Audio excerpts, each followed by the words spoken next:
Pakakasalan ng lalaki ang isang babae dahil handa na siya at hindi dahil sa tagal ng relasyon nila. Yan ang reaksyon ng ilang mga netizens sa balitang pagpapakasal ni Carlo Aquino at Charlie Dizon. Bakit nga ba si Charlie ang pinili ni Carlo? You are watching Showbiz Ganap Global. Controversial man ang relasyon ni Carlo at Charlie, nakakatuwang makita silang masaya at in love sa isa't isa. Sa mga pinagdaanan ng kanilang relasyon at kung paano nabuo ang kanilang pagmamahalan, mas mauunawaan kung bakit sila ang nagkatuluyan at nauwi sa kasalan. Narito ang kanilang wedding vows. Pumayag ka maging busy sa Aquino.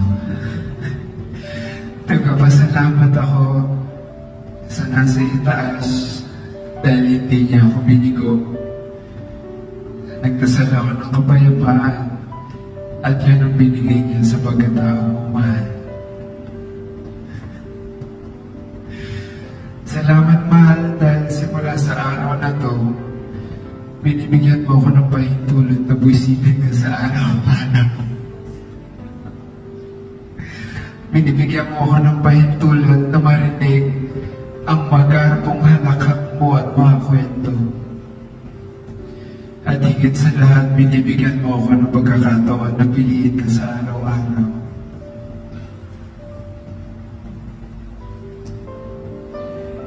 Hindi ko may ipapangakong ngiti ang palaging madadala ko sa buhay mo.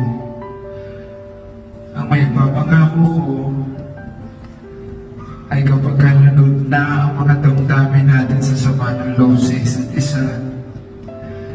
Kapag may mga araw na hindi naman tayo magmamahal natin dalawa, hindi ko pa rin makakalimutan na mahalin ang pagkatao mo, pahalagahan ang pagkababae mo, at ingatan ang puso mo.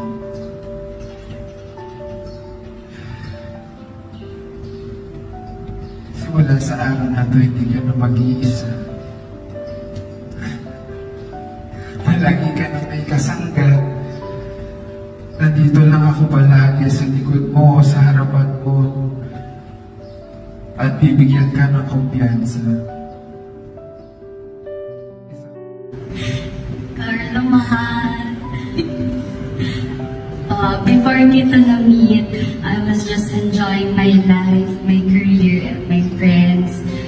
In a way, I kinda let go of the idea or concept na I'll be in a relationship or more so being married.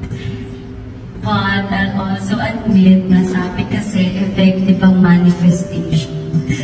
So, nagsulat ako ng to my dear future husband.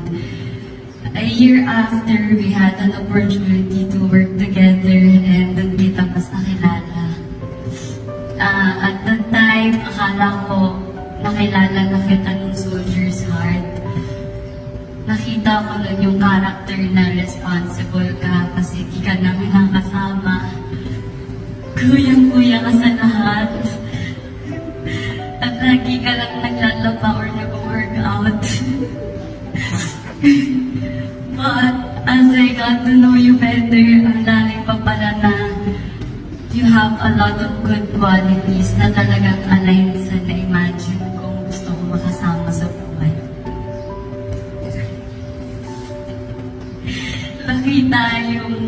Nakita ko yung goals mo, align sa goals ko, and yung pagiging family-oriented mo, kung paano mo kami alagaan, and kung paano ka selfless when it comes to your loved ones. At lalo na kung paano ka sa family ko. Siguro, yun yung pinaka-sign sa akin na important sa akin.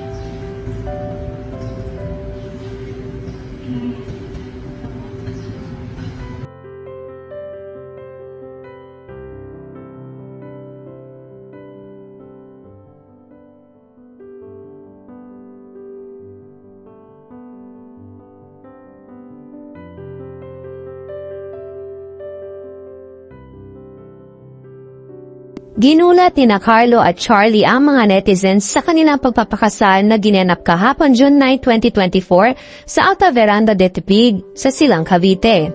Kahit na nagkaroon ng mga haka-haka sa kanilang nalalapit na kasal noon, ay walang nakaalam sa kanilang naging engagement.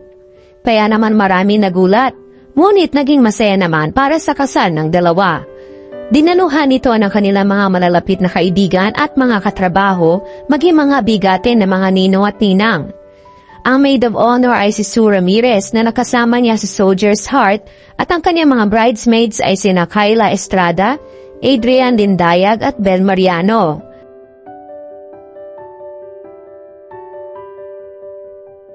Ang kanyang mga kapatid rin sa teleseryeng Pira-Pirasong Paraiso ay naroon din. Si Loisa Andalio bilang candlebearer, Elise Hoso naman sa veil at si Alexa Ilacad naman ang sa cord. Naroon din sina Ketcha Pisebio at Ramon Bautista bilang mga groomsmen. Isang napakagandang indoor garden wedding ang sinetot ni Dave Sandoval para sa kasal ni Carlo at Charlie.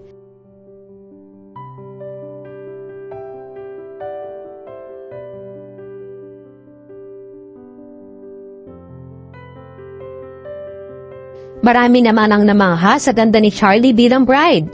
Suot niya ang wedding gown by Steph Tan at inayusan naman siya ni Marvin Talanay. At ang Mio Okamoto Photography naman ang kumuha ng mga litrato at videos ng nasabing kasal. Narito naman ang ilang kuhang mga videos sa nasabing kasal. Congratulations muli sa inyo, Carlo and Charlie.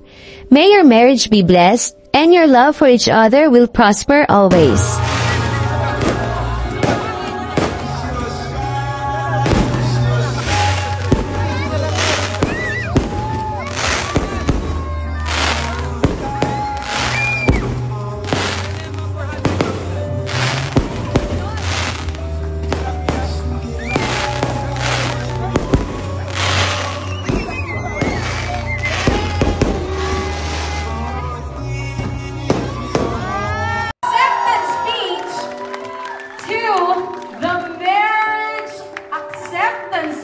A while ago at the ceremony, may mahihiling ka ba ba? Oo naman. Oo. Marami pa. Kaya syempre, sobrang love ako ni Lord. Yun yung masasabi ko. You have defined the Webster definition of #blessed, I think. Right? So I think we better see the first kiss of this celebration tonight. Right? You all agree? And how about we cheer them on for the first kiss of this evening, everybody? Mr. and Mrs. Aquino, you better take it away. Oh, wow. Wow, absolutely beautiful. Thank you, everybody. May please take your seats.